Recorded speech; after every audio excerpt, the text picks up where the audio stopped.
ये बात है साल 1857 की। भारतीय इतिहास का वो साल जब गुलामी की जंजीरों को तोड़ने के लिए उत्तर भारत की धरती खून से लाल हो गई थी। दोस्तों, जब हम इस महासंग्राम, इस पहले स्वतंत्रता संग्राम को याद करते हैं तो हमारे जहन में क्या तस्वीरें उभरती हैं? हमारे जहन में उभरती है अपनी पीठ पर बच्चे को बांधकर लड़ती 23 साल की रानी लक्ष्मीबाई की तस्वीर। हमारे जहन में आते हैं बिठूर के नाना साहब पेशवा और उनके सेनापति तात्या टोपे। और हमारे जहन में आते हैं दिल्ली के बूढ़े बादशाह बहादुर शाह जफर, जिन्हें विद्रोहियों ने अपना नेता घोषित किया था। ये सब वो वीर थे जिन्होंने अपनी जवानी, अपनी ताकत और अपना सब कुछ इस देश के नाम कुर्बान कर दिया। लेकिन क्या होगा अगर मैं आपसे कहूं कि 1857 का सबसे चतुर, सबसे खूंखार और वो योद्धा जिसे अंग्रेज अपनी मौत तक हरा नहीं पाए, वो कोई नौजवान नहीं था? क्या होगा अगर मैं आपसे कहूं कि इस क्रांति का सबसे अजेय रणनीतिकार एक 80 साल का बूढ़ा था? एक ऐसा बूढ़ा जिसकी जमींदारी छीन ली गई थी, जिसकी रियासत नीलाम हो चुकी थी। एक ऐसा बूढ़ा जिसे ईस्ट इंडिया कंपनी दिवालिया और असंतोषी जमींदार मानकर नजरअंदाज कर रही थी। और यही अंग्रेजों की सबसे बड़ी और सबसे आखिरी भूल थी। ये कहानी किसी दुखद हार की नहीं है। ये कहानी है उस बूढ़े शेर की जिसने 80 साल की उम्र को अपना सबसे बड़ा हथियार बनाया। ये कहानी है उस जमींदार की जिसने अंग्रेजी तोपों का जवाब जंगलों में बिछाए अपने जाल से दिया। ये कहानी है उस अदम्य इच्छा शक्ति की जिसने अपना एक हाथ जख्मी होने पर उसे खुद काटकर मां गंगा को समर्पित कर दिया और उसके बाद भी अंग्रेजों को उनकी सबसे शर्मनाक हार दी। इतिहास में कई योद्धा लड़े, कई हारे और कई शहीद हुए, लेकिन ये कहानी है भारत के उस इकलौते महानायक की जिसने अपनी 80 साल की उम्र में अंग्रेजों से अपना किला वापस छीना और अपनी आखिरी सांस एक विजेता के तौर पर ली। ये कहानी है वीर कुंवर सिंह की। लेकिन हर बार की तरह इनकी भी कहानी इनके बचपन से जानते हैं। तो ये कहानी शुरू होती है आज से लगभग 250 साल पहले, 13 नवंबर 1777 को। ये एक तूफानी दौर था। दुनिया बदल रही थी। अटलांटिक के पार जॉर्ज वॉशिंगटन अमेरिका की आजादी की लड़ाई लड़ रहे थे और यहाँ भारत में मुगल सल्तनत अपनी आखिरी सांसें गिन रही थी। 1764 में बक्सर की लड़ाई जीतने के बाद ईस्ट इंडिया कंपनी अब सिर्फ एक व्यापारी नहीं थी, वो बंगाल, बिहार और उड़ीसा की दीवान यानी टैक्स वसूलने वाली असली सरकार बन चुकी थी। इसी उथल पुथल के दौर में बिहार के शाहाबाद जिले, वर्तमान भोजपुर की जगदीशपुर रियासत में राजा साहबजादा सिंह और रानी पंचरत्न कुंवर देवी के घर एक बेटे का जन्म हुआ जिनका नाम रखा गया कुंवर सिंह। कुंवर सिंह का खून आम नहीं था। उनके जन्म से पहले उनके परिवार का इतिहास सैकड़ों साल पुराना और गौरवशाली था। वो उस महान उज्जैनिया परमार राजपूत वंश के थे जो खुद को मालवा के महान राजा भोज और सम्राट विक्रमादित्य का वंशज मानते थे। इतिहासकार बताते हैं कि उनके पूर्वज 14वीं सदी में अलाउद्दीन खिलजी के हमलों के बाद उज्जैन से निकलकर बिहार की इस जमीन पर आए और उन्होंने यहाँ के स्थानीय चेरो शासकों से एक लंबा संघर्ष किया और शाहाबाद की इस जमीन पर भोजपुर की नींव रखी। ये वो लड़ाके थे जिन्होंने जौनपुर सल्तनत से लेकर मुगलों तक का सामना किया था। उनके खून में जमीन और सम्मान के लिए लड़ना लिखा था। कुंवर सिंह इसी विरासत के वारिस थे। कुंवर सिंह की परवरिश एक राजकुमार और एक जमींदार दोनों की तरह हुई। बचपन से ही उन्हें शिकार का बहुत शौक था और वो घुड़सवारी में माहिर थे। ये शौक महज मनोरंजन नहीं थे, ये उस जमीन को, उस जंगल को और उस घोड़े को समझने का प्रशिक्षण था जो भविष्य में उनके युद्ध का मैदान बनने वाले थे। अंग्रेज अधिकारियों ने भी जो उनसे बाद में मिले उनके व्यक्तित्व का जिक्र किया है। एक ब्रिटिश न्यायिक अधिकारी ने कुंवर सिंह को एक लंबा आदमी, लगभग 6 से 7 फीट ऊंचा बताया, एक चौड़ा चेहरा और एक तेज गरुड़ जैसी नाक जो उनके शाही खून की गवाही देती थी। साल 1826 में अपने पिता राजा साहबजादा सिंह की मृत्यु के बाद कुंवर सिंह जगदीशपुर की गद्दी पर बैठे। उनके भाइयों जैसे अमर सिंह, दयाल सिंह को भी विरासत में कुछ हिस्से मिले। हालांकि जमीन के बंटवारे को लेकर कुछ समय तक पारिवारिक विवाद भी चला जो बाद में सुलझा लिया गया। एक शासक के तौर पर उनका विवाह गया जिले के देवराज एस्टेट के एक अमीर जमींदार राजा फतेह नारायण सिंह की बेटी से हुआ। ये परिवार मेवाड़ के महान महाराणा प्रताप के सिसोदिया राजपूत वंश से था।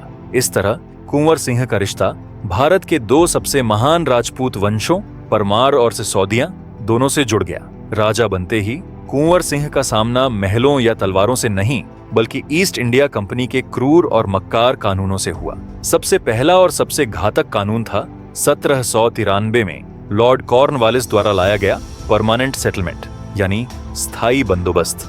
सुनने में ये कानून बहुत अच्छा लगता था। अंग्रेजों ने कहा, हम जमींदारों से हमेशा के लिए एक फिक्स्ड टैक्स लेंगे जिसे कभी बढ़ाया नहीं जाएगा। जमींदार खुश हो गए, लेकिन ये एक धोखा था। इस एक कानून ने कुंवर सिंह जैसे हजारों साल पुराने राजाओं और जमीन के मालिकों को रातों रात अपनी ही जमीन पर अंग्रेजों का किराएदार और टैक्स कलेक्टर बना दिया। जमीन का असली मालिक अब ईस्ट इंडिया कंपनी थी और जो टैक्स फिक्स्ड किया गया था वो इतना ज्यादा था कि ज्यादातर जमींदार उसे चुका ही नहीं सकते थे। और फिर आया परमानेंट सेटलमेंट का सबसे क्रूर और अमानवीय हिस्सा, जिसे ऑड सनसेट लॉ कहते हैं। ये एक ऐसा कानून था जो किसी की भी रूह कंपा दे। इस कानून के मुताबिक हर जमींदार को एक तय तारीख और तय समय पर अपना सारा लगान जमा करना होता था। अगर वो जमींदार उस तय तारीख को सूर्यास्त होने तक अपना लगान नहीं चुका पाया तो अगले ही दिन उसकी पूरी रियासत, उसके पुरखों की हजारों एकड़ जमीन अंग्रेजों द्वारा नीलाम कर दी जाती थी। ये सिर्फ आर्थिक तबाही नहीं थी, ये इज्जत की, मान सम्मान की और विरासत की सार्वजनिक नीलामी थी। कुंवर सिंह एक लोकप्रिय जमींदार थे। वो अपनी प्रजा का ख्याल रखते थे।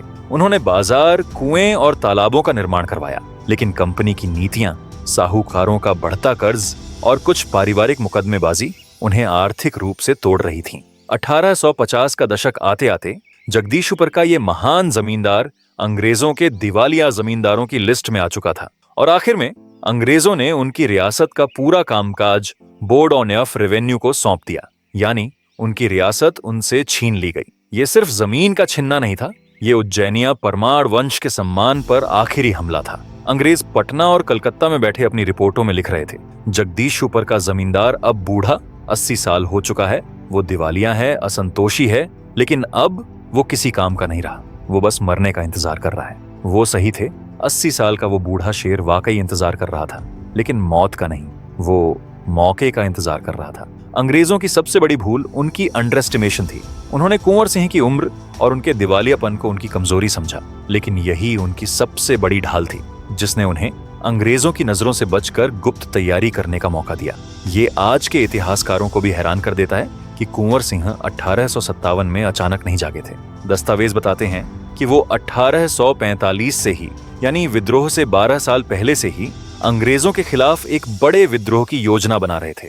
उन्होंने 1845 में नेपाल के राजा तक को अंग्रेजों के खिलाफ एकजुट होने के लिए खत लिखा था और उनकी सबसे अनोखी और सबसे दूरदर्शी तैयारी, उन्होंने अपनी रियासत में जगदीशपुर के आसपास बड़े पैमाने पर जंगल लगवाए। उन्होंने नए पेड़ उगवाए और पुराने जंगलों को कटने से बचाया।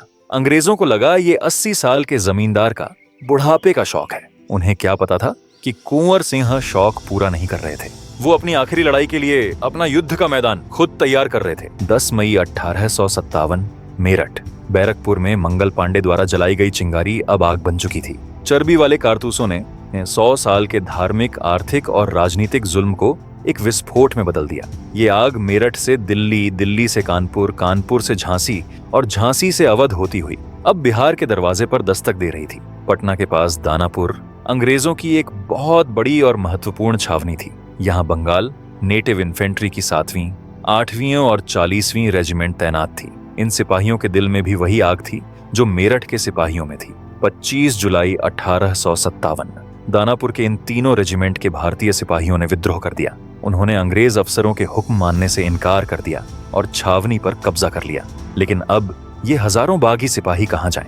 दिल्ली दूर थी, लखनऊ में भी लड़ाई जारी थी। उन्हें एक नेता की जरूरत थी, एक ऐसा नाम जिसका सब सम्मान करें, एक ऐसा नाम जो उन्हें अंग्रेजों के खिलाफ एकजुट कर सके। और पूरे शाहाबाद और पटना में उस वक्त सिर्फ एक ही ऐसा नाम था। अगले दिन 26 जुलाई दानापुर के हजारों विद्रोही सिपाहियों ने सोन नदी पार की और उनका रुख था जगदीशपुर। उनका एक ही लक्ष्य था, 80 साल के बाबू कुंवर सिंह को अपना राजा और अपना प्राकृतिक नेता घोषित करना। कुंवर सिंह 80 साल के थे, उनकी सेहत भी अब पहले जैसी नहीं थी, लेकिन जब हजारों सिपाहियों ने उन्हें आजादी के नाम पर पुकारा, जब उनके सबसे वफादार सेनापति हरे कृष्ण सिंह ने उन्हें अपने अपमान का बदला लेने के लिए ललकारा, तो उस बूढ़ी रगों में उज्जैनिया का 700 साल पुराना राजपूती खून खौल उठा। 80 साल के शेर ने हां कर दी। नेतृत्व मिलते ही कुंवर सिंह ने एक पल भी बर्बाद नहीं किया। 27 जुलाई यानी विद्रोहियों से मिलने के 24 घंटे के भीतर कुंवर सिंह और दानापुर के सिपाहियों ने शाहाबाद जिले के हेडक्वार्टर आरा शहर पर हमला कर दिया।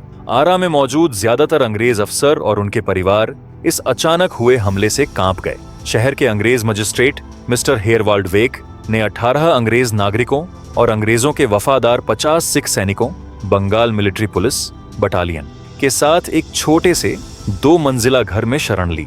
ये घर असल में एक railway engineer mister Vickers Boyle का बिलियर्ड्स रूम था, जिसे उन्होंने आने वाले खतरे को भांपते हुए कुछ ही दिन पहले थोड़ा बहुत मजबूत करवाया था। अंदर कुल 68 लोग डर के साए में, और बाहर 10,000 से ज्यादा विद्रोही सिपाही, और उनका नेतृत्व कर रहे थे खुद बाबू कुंवर सिंह। अंग्रेजों को लगा वो कुछ दिन इस घर में छिपे रह लेंगे, लेकिन कुंवर सिंह ने उस घर की घेराबंदी कर ली। 1857 की सबसे प्रसिद्ध घेराबंदियों में से एक आरा की घेराबंदी शुरू हो चुकी थी। जैसे ही आरा की घेराबंदी की खबर दानापुर छावनी में अंग्रेज कमांडर मेजर जनरल लॉयड तक पहुंची, अंग्रेजों के होश उड़ गए। आरा का गिरना मतलब पूरे बिहार का हाथ से निकल जाना। लॉयड ने घबराहट में एक फैसला लिया। उसने कैप्टन चार्ल्स डनबर के नेतृत्व में 415 सैनिकों, जिसमें अंग्रेज सैनिक और कुछ सिख शामिल थे, की एक टुकड़ी को आरा में फंसे अंग्रेजों को बचाने के लिए भेजा।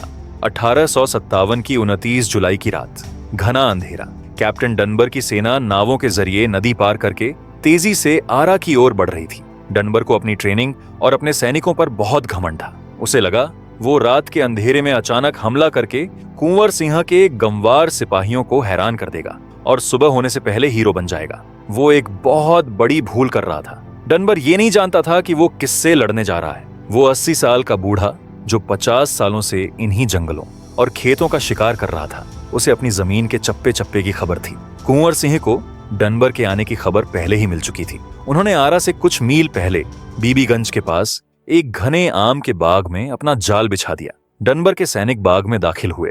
आधी रात का वक्त था। उन्हें लगा सब ठीक है। वो बाग के ठीक बीचों बीच पहुंचे और तभी उस घने अंधेरे में पेड़ों के पीछे से 3 तरफ से एक साथ हजारों गोलियों की बौछार शुरू हो गई। भगदड़ मच गई। अंग्रेज सैनिकों को अंधेरे में कुछ समझ नहीं आया कि गोली कहां से आ रही है, कौन मार रहा है। वो बस गिर रहे थे, मर रहे थे। खुद कैप्टन डनबर वहीं मारा गया। 415 सैनिकों की उस घमंडी ब्रिटिश टुकड़ी में से सिर्फ 50 सैनिक अपनी जान बचाकर वापस दानापुर भाग पाए। कुछ ब्रिटिश रिकॉर्ड्स के मुताबिक 415 में से 170 मारे गए और 120 घायल हुए, यानी तबाही पूरी थी। ये 1857 के संग्राम में अंग्रेजों की सबसे बड़ी और सबसे शर्मनाक हारों में से एक थी। एक 80 साल के दिवालिया जमींदार ने एक ट्रेंड ब्रिटिश आर्मी को धूल चटा दी थी। एक इतिहासकार SP कुमार ने इस लड़ाई को भारतीयों की प्लासी जैसी जीत तक कहा है। डनबर की हार ने पटना से लेकर कलकत्ता तक ब्रिटिश हुकूमत को हिलाकर रख दिया। पटना के कमिश्नर विलियम टेलर, जो विद्रोहियों को फांसी पर लटकाने के लिए कुख्यात थे, वो कुंवर सिंह के नाम से इतना डर गए कि उन्होंने सभी अंग्रेजों को पटना में इकट्ठा होने का हुक्म दे दिया। अंग्रेजों को लगा पूरा बिहार हाथ से निकल चुका है। आरा के बिलियर्ड्स रूम में फंसे अंग्रेज अब भी मौत का इंतजार कर रहे थे, और तभी किस्मत ने अंग्रेजों का साथ दिया। मेजर विंसेंट आयर एक जिद्दी और जुनूनी तोपखाने का अफसर था। वो अपनी 225 लोगों की छोटी टुकड़ी और 3 तोपों के साथ स्टीमर से गंगा के रास्ते इलाहाबाद जा रहा था। रास्ते में उसे आरा की घेराबंदी और डनबर की तबाही की खबर मिली। मेजर आयर को उसके बड़े अफसरों का साफ हुक्म था कि वो कहीं न रुके और सीधा इलाहाबाद पहुंचे। लेकिन आयर जानता था कि अगर आरा गिर गया तो इलाहाबाद भी नहीं बचेगा। उसने एक बहुत बड़ा जुआ खेला। उसने अपने सीनियर्स के हुक्म मानने से इनकार कर दिया और अपने स्टीमर आरा की तरफ मोड़ दिए। 3 अगस्त 1857 मेजर आयर अपनी तोपों के साथ आरा पहुंच गया। बीबीगंज के मैदान में एक बार फिर युद्ध हुआ। कुंवर सिंह के सिपाही उसी बहादुरी से लड़े जैसे वो डनबर के खिलाफ लड़े थे, लेकिन इस बार लड़ाई तलवारों और बंदूकों की नहीं थी। इस बार सामने अंग्रेजों की तोपें थीं। तोप के गोलों के आगे कुंवर सिंह की सेना टिक नहीं सकी। विद्रोहियों को पीछे हटना पड़ा। 8 दिन की वो महान घेराबंदी आखिर टूट गई। आरा को आजाद कराने के बाद मेजर आयर रुका नहीं। वो कुंवर सिंह को जड़ से खत्म कर देना चाहता था। उसने जगदीशपुर का रुख किया, लेकिन जब वो अपनी सेना के साथ जगदीशपुर पहुंचा तो कुंवर सिंह वहां नहीं थे। वो अंग्रेजों के हाथ नहीं आए। बूढ़े शेर को पकड़ न पाने के गुस्से में और डनबर की हार के बदले की आग में मेजर आयर ने वो किया जो एक सैनिक को कभी नहीं करना चाहिए। उसने जगदीशपुर के शानदार महल को तबाह कर दिया। उसने कुंवर सिंह के भाइयों के घरों को जमींदोज कर दिया और यहाँ तक कि उसने महल के मंदिरों को भी नहीं बख्शा। बाद में खुद गवर्नर जनरल लॉर्ड कैनिंग ने एक मंदिर को तबाह करने के लिए आयर की आलोचना की। कुछ ही दिनों में ब्रिटिश सरकार ने कुंवर सिंह की बची खुची सारी संपत्ति जब्त कर ली। 80 साल की उम्र में कुंवर सिंह अब बेघर थे। उनकी रियासत तबाह हो चुकी थी, उनका खजाना लुट चुका था, उनकी सेना बिखर चुकी थी। अंग्रेजों को लगा अब ये बूढ़ा शेर टूट जाएगा। अंग्रेजों को लगा अब ये आत्मसमर्पण कर देगा। लेकिन अंग्रेज एक बार फिर गलत थे। कुंवर सिंह टूटे नहीं थे। उन्होंने आत्मसमर्पण नहीं किया, उन्होंने युद्ध का मैदान बदल दिया। अगर वो जगदीशपुर में राजा नहीं रह सकते तो वो पूरे उत्तर भारत में क्रांति की आग फैलाएंगे। यहाँ से इस कहानी का सबसे महान अध्याय शुरू होता है। यहाँ से शुरू होता है वीर कुंवर सिंह का महाअभियान। दोस्तों, ये इस कहानी का सबसे महत्वपूर्ण मोड़ है। 1857 के ज्यादातर नेता जैसे झांसी की रानी या अवध की बेगम अपनी अपनी रियासत को बचाने के लिए लड़ रहे थे। कुंवर सिंह इकलौते ऐसे नेता थे जो अपनी रियासत जगदीशपुर खोने के बाद अपनी लड़ाई को और बड़ा बनाने के लिए निकल पड़े थे।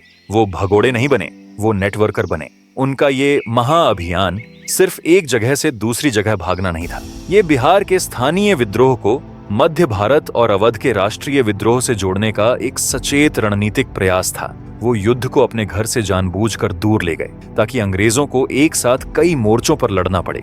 जगदीशपुर छोड़ने के बाद कुंवर सिंह अपनी बची खुची गुरिल्ला सेना के साथ सबसे पहले मिर्जापुर पहुंचे। वहां से वो मध्य प्रदेश के रीवा गए।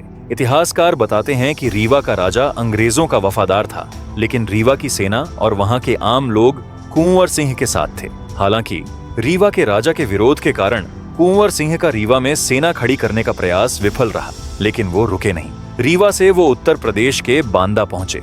बांदा में उन्होंने तात्या टोपे और नाना साहब के बाकी साथियों से संपर्क साधा और अक्टूबर 1857 तक वो कालपी पहुंच गए। कालपी उस वक्त गंगा यमुना के इलाके में विद्रोहियों का सबसे बड़ा गढ़ और हथियारों का जखीरा था। कालपी में उनका स्वागत ग्वालियर की विद्रोही सेना ने किया, जो अंग्रेजों से बगावत करके यहाँ जमा हुई थी। कालपी में उनकी मुलाकात झांसी की रानी के वफादारों से हुई। सोचिए, एक 80 साल का जमींदार जिसे अंग्रेज खत्म मान चुके थे, वो सैकड़ों मील का सफर तय करके क्रांति के दिल में पहुंच चुका था। फिर दिसंबर 1857 में कानपुर के कालपी में अपनी सेना को फिर से संगठित करने के बाद कुंवर सिंह ने नाना साहब पेशवा और महान रणनीतिकार तात्या टोपे के साथ मिलकर कानपुर की दूसरी लड़ाई में हिस्सा लिया। ये लड़ाई अंग्रेजों के सबसे काबिल commander in chief sir Colin Campbell के खिलाफ लड़ी गई। हालांकि अंग्रेजों की बेहतर सेना और तोपखाने के सामने विद्रोहियों को इस लड़ाई में पीछे हटना पड़ा, लेकिन कुंवर सिंह की 80 साल की उम्र में बहादुरी और उनकी गुरिल्ला युद्ध की बेजोड़ समझ ने सभी विद्रोही नेताओं को प्रभावित किया। कानपुर के बाद कुंवर सिंह अवध की राजधानी लखनऊ पहुंचे। लखनऊ उस वक्त बेगम हजरत महल के नेतृत्व में आजाद था और अंग्रेज उसे वापस जीतने की कोशिश कर रहे थे। जब 80 साल का ये योद्धा राजा, जिसने डनबर को हराया था और कैंपबेल को टक्कर दी थी, लखनऊ के दरबार में पहुंचा तो उसका शाही स्वागत किया गया। दिसंबर 1857 अवध के नाबालिग नवाब बिरजस कद्र और बेगम हजरत महल ने कुंवर सिंह को एक सम्मान का वस्त्र, 12,000 रुपये नकद और सबसे महत्वपूर्ण आजमगढ़ जिले का शाही फरमान भेंट किया। ये एक बहुत बड़ी रणनीतिक और कूटनीतिक जीत थी। अब कुंवर सिंह सिर्फ एक दिवालिया जमींदार नहीं थे, वो अब अवध की शाही सरकार के आधिकारिक जनरल थे और उनके पास अंग्रेजों से आजमगढ़ छीनने का शाही फरमान था। वो 6 महीने अपने घर से दूर रहे, लेकिन अब वो वापस आ रहे थे, एक नई ताकत, एक नई वैधता और एक नए प्लान के साथ। उन्होंने युद्ध को वापस अपने घर बिहार की ओर मोड़ दिया था। फिर मार्च 1858 अपने महाअभियान से वापस लौटते हुए कुंवर सिंह ने अवध के शाही फरमान के तहत आजमगढ़ शहर पर कब्जा कर लिया। ये अंग्रेजों के गाल पर एक जोरदार तमाचा था। आजमगढ़ इलाहाबाद और बनारस के ठीक बीच में था। ये अंग्रेजों की सप्लाई लाइन का दिल था। अगर आजमगढ़ हाथ से निकल गया तो लखनऊ को वापस जीतने का अंग्रेजों का सपना टूट सकता था। आजमगढ़ को वापस छीनने के लिए अंग्रेजों ने कर्नल मिलमैन को 300 सैनिकों और तोपों के साथ भेजा। 22 मार्च 1858 आजमगढ़ के पास अतरौली के जंगलों में कर्नल मिलमैन का सामना कुंवर सिंह से हुआ। यहाँ दुनिया ने 80 साल के इस बूढ़े शेर की गुरिल्ला रणनीति का वो नमूना देखा जिसने ब्रिटिश मिलिट्री की किताबों को हिलाकर रख दिया। कुंवर सिंह जानते थे कि वो खुली लड़ाई में अंग्रेजी तोपों का सामना नहीं कर सकते। इसलिए जैसे ही कर्नल मिलमैन की सेना ने हमला किया, कुंवर सिंह ने अपनी सेना को पीछे हटने का आदेश दे दिया। मिलमैन को लगा कि बूढ़ा शेर डरकर भाग गया। वो जोर जोर से हंसने लगा। उसने आसान जीत का जश्न मनाने के लिए अपनी सेना को आराम करने का हुक्म दे दिया। अंग्रेज सैनिक अपने हथियार रखकर सुस्ताने लगे। उन्हें जो लगा लड़ाई खत्म हो गई। और तभी कुंवर सिंह के सैनिक, जो भागे नहीं थे बल्कि अतरौली के घने जंगलों में छिप गए थे, उन्होंने अंग्रेजों को चारों तरफ से घेर लिया और अचानक हमला बोल दिया। अंग्रेज तैयार नहीं थे, वो कुचल दिए गए। कर्नल मिलमैन अपनी जान बचाकर वापस आजमगढ़ के किले में छिप गया। कल तक जो कुंवर सिंह शिकार थे, आज वो शिकारी बन चुके थे। उन्होंने मिलमैन को उसी के किले में घेरा डाल दिया था। आजमगढ़ की घेराबंदी की खबर जब कलकत्ता में गवर्नर जनरल लॉर्ड कैनिंग तक पहुंची तो वो घबरा गया। लखनऊ अभी पूरी तरह जीता नहीं गया था और अब कुंवर सिंह बनारस और इलाहाबाद, जहां खुद कैनिंग मौजूद था, पर हमला करने की धमकी दे रहा था। लॉर्ड कैनिंग ने 80 साल के इस एक आदमी को रोकने के लिए एक नहीं दो विशाल सेनाएं भेजी।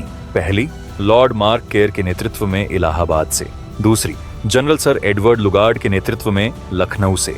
ये एक विशाल सेना थी जिसमें 3 अंग्रेजी रेजिमेंट, 700 सिख घुड़सवार और 18 तोपें शामिल थीं। 80 साल का बूढ़ा शेर कुंवर सिंह अब अंग्रेजों की 2 सबसे ताकतवर सेनाओं के बीच चक्रव्यूह में फंस चुका था। कुंवर सिंह का असली लक्ष्य आजमगढ़ जीतना नहीं था। उनका असली लक्ष्य अपने घर जगदीशु पर पहुंचना था। लेकिन कैसे? उनके पीछे जनरल लुगार्ड की 18 तोपें थीं और सामने लॉर्ड मार्क केयर की सेना। यहाँ कुंवर सिंह ने अपनी दूसरी महान रणनीति का इस्तेमाल किया, सेना को बांटना। उन्होंने अपनी सेना को 2 हिस्सों में बांटा। पहली और मुख्य सेना खुद उनके नेतृत्व में अंग्रेजों को धोखा देकर चुपके से गाजीपुर और जगदीशपुर की ओर निकल गई और दूसरी छोटी सी टुकड़ी उनके वफादार भाई निशान सिंह के नेतृत्व में आजमगढ़ के पास टोंस नदी के पुल पर रुक गई। निशान सिंह का काम एक आत्मघाती मिशन था। उनका काम था जनरल लुगार्ड की उस विशाल सेना को पुल पर तब तक रोके रखना जब तक कि कुंवर सिंह सुरक्षित निकल न जाएं। और निशान सिंह और उनके बहादुर सिपाहियों ने यही किया। वो अंग्रेजों की 18 तोपों के सामने बहादुरी से लड़ते रहे और पुल को तब तक अपने कब्जे में रखा जब तक उनके 80 साल के नेता को भागने का जरूरी वक्त नहीं मिल गया। उन्होंने अपनी जान दे दी ताकि क्रांति जिंदा रहे। कुंवर सिंह अब लुगार्ड के चक्रव्यूह से आजाद थे, लेकिन अंग्रेजों ने हार नहीं मानी थी। अब उनका पीछा करने का जिम्मा ब्रिगेडियर डगलस और उसकी तेज तर्रार घुड़सवार सेना को सौंपा गया। कुंवर सिंह को अपने घर जगदीशु पर पहुंचने के लिए सिर्फ एक बाधा पार करनी थी, पवित्र गंगा नदी। लेकिन कैसे? डगलस की सेना बहुत तेज थी और वो गंगा के हर घाट पर नजर रखे हुए था। यहाँ उस 80 साल के बूढ़े शेर ने अपनी तीसरी और सबसे शानदार चाल चली, अफवाह फैलाना। कुंवर सिंह ने जानबूझकर अंग्रेजों के जासूसी तंत्र में ये अफवाह फैलाई कि वो बलिया घाट के पास से हाथियों पर बैठकर शाही अंदाज में गंगा पार करेंगे। ब्रिगेडियर डगलस इस धोखे में फंस गया। उसे लगा ये 80 साल के बूढ़े राजा की आखिरी सनक है। उसने अपनी पूरी सेना बलिया घाट पर तैनात कर दी और हाथियों का इंतजार करने लगा। लेकिन कुंवर सिंह बलिया में नहीं थे।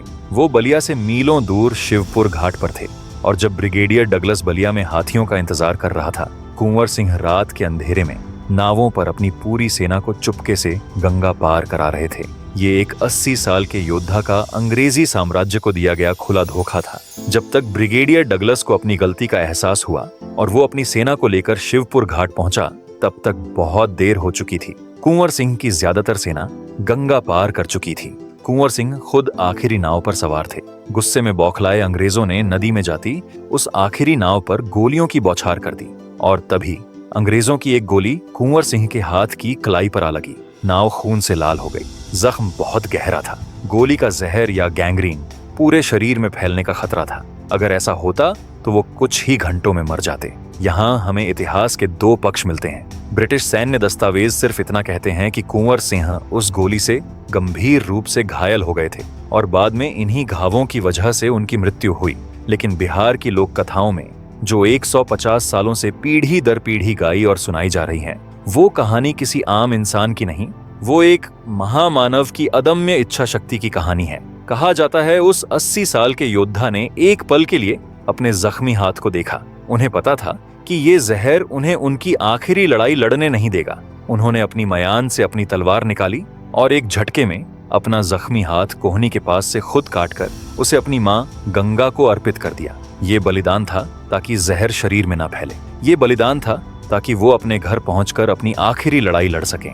22 अप्रैल 1858 गंगा पार करने के बाद वो बूढ़ा शेर जिसने अपना एक हाथ नदी को भेंट कर दिया था, वो अपने घर, अपनी राजधानी जगदीशु पर वापस पहुंच गया। उनके भाई अमर सिंह और बचे खुचे सिपाही अपने जख्मी राजा को देखकर भावुक हो गए। अंग्रेजों को खबर मिली कि कुंवर सिंह वापस आ गया है, लेकिन वो बुरी तरह जख्मी है। वो अब मर रहा है। अंग्रेजों को लगा अब खेल खत्म हो गया है। आरा में मौजूद अंग्रेज कमांडर कैप्टन लेग्रैंड ने इसे कुंवर सिंह को पकड़ने या मारने का आखिरी और सबसे सही मौका समझा। उसे लगा जख्मी शेर अब लड़ नहीं सकता। लेग्रैंड ने अपनी सेना लगभग 190 से 300 सैनिक को इकट्ठा किया और जगदीशुपर पर आखिरी हमला करने के लिए निकल पड़ा। कैप्टन लेग्रैंड अपनी जिंदगी की सबसे बड़ी गलती कर रहा था। लेग्रैंड ये भूल गया था कि वो किसके इलाके में घुस रहा है। वो अपनी सेना को लेकर जगदीशुपर के उन जंगलों में उसमें घुस रहा था, जिन्हें खुद कुंवर सिंह ने दशकों पहले इसी दिन के लिए लगवाया और पाला पोसा था। लेग्रैंड एक जंगल में नहीं घुस रहा था, वो एक जाल में घुस रहा था। 23 अप्रैल 1858 जैसे ही कैप्टन लेग्रैंड की सेना जंगल के बीचों बीच पहुंची, पेड़ों और झाड़ियों में छिपे कुंवर सिंह के वफादार सिपाहियों ने अपने जख्मी राजा के एक इशारे पर गुरिल्ला हमला कर दिया। ये युद्ध नहीं था, ये संहार था। कैप्टन लेग्रैंड की सेना पूरी तरह रौंद दी गई।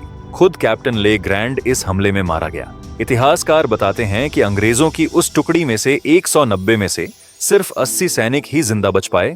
23 अप्रैल 1858 अपनी जिंदगी की आखिरी और सबसे शानदार लड़ाई जीतने के बाद उस 80 साल के जख्मी योद्धा ने अपने किले जगदीशुपर फोर्ट से अंग्रेजों का यूनियन जैक झंडा उतरवाकर फेंक दिया और उसकी जगह अपना आजाद झंडा फहराया। वो 80 साल का योद्धा, जिसे अंग्रेज दिवालिया समझ रहे थे, वो आज 1 साल के संघर्ष के बाद अपनी राजधानी में एक आजाद राजा की हैसियत से खड़ा था। वो जीत चुके थे, लेकिन उनका जख्मी शरीर अब उनका और साथ नहीं दे सकता था। इस अंतिम और सबसे शानदार जीत के ठीक 3 दिन बाद 26 अप्रैल 1858 गंगा की गोद में बसे अपने घर जगदीशुपर में एक अजेय योद्धा के रूप में वीर कुंवर सिंह ने शांति से अपने प्राण त्याग दिए। वो 1857 के इकलौते ऐसे महान नेता थे जो अंग्रेजों से कभी हारे नहीं। वो अजेय रहे।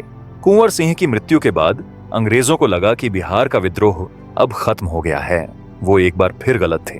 कुंवर सिंह की वो आजादी की मशाल उनके छोटे भाई बाबू अमर सिंह ने उठा ली। अमर सिंह भी अपने भाई की तरह गुरिल्ला युद्ध में माहिर थे। उन्होंने शाहाबाद के उन्हीं जंगलों को अपना घर बनाया और महीनों तक अंग्रेजों के खिलाफ एक समानांतर सरकार चलाई। उन्होंने अंग्रेजों को इतना परेशान किया कि जब तक दिल्ली, झांसी और लखनऊ में विद्रोह कुचला जा चुका था, तब भी अमर सिंह बिहार में लड़ रहे थे। वो अक्टूबर 1879 तक अंग्रेजों के हाथ नहीं आए और अंत में नेपाल के तराई के जंगलों में चले गए। वीर कुंवर सिंह 1857 के वो महानायक हैं जिन्हें इतिहास ने वो दर्जा नहीं दिया जिसके वो हकदार थे। उनकी सैन्य प्रतिभा और उनकी रणनीतियों ने अंग्रेजों को चकरा दिया था। यहाँ तक कि एक अंग्रेज इतिहासकार को भी ये लिखना पड़ा, अगर वो कुंवर सिंह जवान होते तो शायद अंग्रेजों को 1857 में ही भारत छोड़ना पड़ सकता था। उन्होंने 80 साल की उम्र में जो किया वो उनकी शारीरिक नहीं बल्कि उनकी रणनीतिक और मानसिक ताकत को दिखाता है।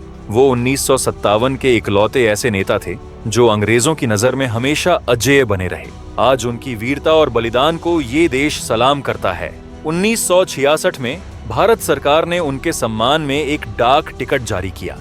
बिहार के आरा शहर में वीर कुंवर सिंह विश्वविद्यालय आज हजारों युवाओं को शिक्षित कर रहा है। पटना के ऐतिहासिक हार्डिंग पार्क का नाम बदलकर वीर कुंवर सिंह आजादी पार्क रखा गया है। आरा और छपरा को जोड़ने वाले गंगा पर बने विशाल पुल का नाम वीर कुंवर सिंह सेतु रखा गया है। और हाल ही में अप्रैल 2022 में उनके विजयोत्सव के मौके पर भारत ने उनके घर जगदीशुपर में एक साथ 75,000 से ज्यादा तिरंगे लहराकर एक नया विश्व रिकॉर्ड बनाया। ये सम्मान था उस 80 साल के अजेय योद्धा के लिए। भारत सरकार ने अब उनके ऐतिहासिक जगदीशुपर किले पर एक भव्य स्मारक बनाने की भी घोषणा की है, ताकि आने वाली पीढ़ियां इस महानायक की कहानी को कभी न भूलें। तो दोस्तों, क्या आपको भी नहीं लगता कि वीर कुंवर सिंह जैसे सच्चे वीर हमारे इतिहास के असली नायक हैं? ऐसे योद्धा जिन्होंने 80 साल की उम्र में भी दुश्मनों को दिखा दिया कि भारत कभी झुकेगा नहीं। अगर आपको वीर कुंवर सिंह की वीरता ने भी गर्व से भर दिया है तो कमेंट में एक दिल वाला इमोजी जरूर छोड़िए